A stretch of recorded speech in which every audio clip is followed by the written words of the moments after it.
നമ്മളത് ഇൻഫ്ലുവൻസ് ചെയ്യുന്നത് എങ്ങനെയാണ് സൊസൈറ്റിയിൽ എന്നുള്ളതായിരിക്കും കൺസിഡർ ചെയ്യുന്നത് ഞാൻ വിചാരിക്കുന്നു.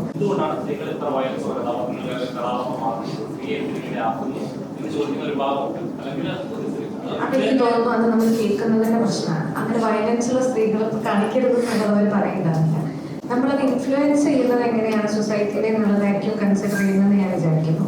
അങ്ങനെ നോക്കുമ്പോൾ ചില കാര്യങ്ങൾ നമ്മൾ ശ്രദ്ധിക്കേണ്ടതുണ്ടോ എന്നുള്ളത് അത് ഇപ്പോഴും ചർച്ച ചെയ്തുകൊണ്ടിരിക്കുന്ന കാര്യമാണ്. നിങ്ങളൊരു കൺഫ്യൂഷനൊന്നും ഉണ്ടായിട്ടില്ല. അതിപ്പോ പുരുഷന്മാരുടെ കാര്യത്തിൽ പറയുന്നില്ലേ, അതിപ്പോ സ്ത്രീകളുടെ കാര്യത്തിൽ മാത്രമല്ല, പുരുഷന്മാരുടെ കഥാപാത്രങ്ങളിലും നമ്മൾ ഏത് സിനിമ എടുത്തു കഴിഞ്ഞാൽ അവരുടെ നായകൻ ഉണ്ടാവും, പ്രതിനായകൻ ഉണ്ടാവും, അങ്ങനെ ആയിരിക്കുമല്ലോ മൊത്തം നമ്മൾ സിനിമ കാണുമ്പോൾ കൂടുതൽ ഉണ്ടാവും. ചിലതിൽ സിറ്റുവേഷൻസ് ആയിരിക്കാം, അല്ലെങ്കിൽ ചിലതിൽ ഒരാളായിരിക്കാം. അപ്പം എല്ലാവർക്കും അങ്ങനെയുള്ള പെർസ്പെക്റ്റീവുകൾ ഉണ്ട് എന്നുള്ളതായിരിക്കും പറയുന്നത്. എനിക്ക് അതിനകത്ത് നമ്മളത് കുറെ വർഷങ്ങളായി ചർച്ച ചെയ്യുകയും അതിലൊരു കൺക്ലൂഷൻ ഇല്ലാതിരിക്കുകയും ചെയ്യുന്ന ഒരു കാര്യമാണ്. എനിക്ക് എത്തിപ്പെടുമായിരിക്കും. കാരണം നമ്മളിപ്പോൾ ഒരുപാട് സിനിമ എന്നുള്ള രീതിയിൽ ഒരുപാട് മാറിയതുകൊണ്ട്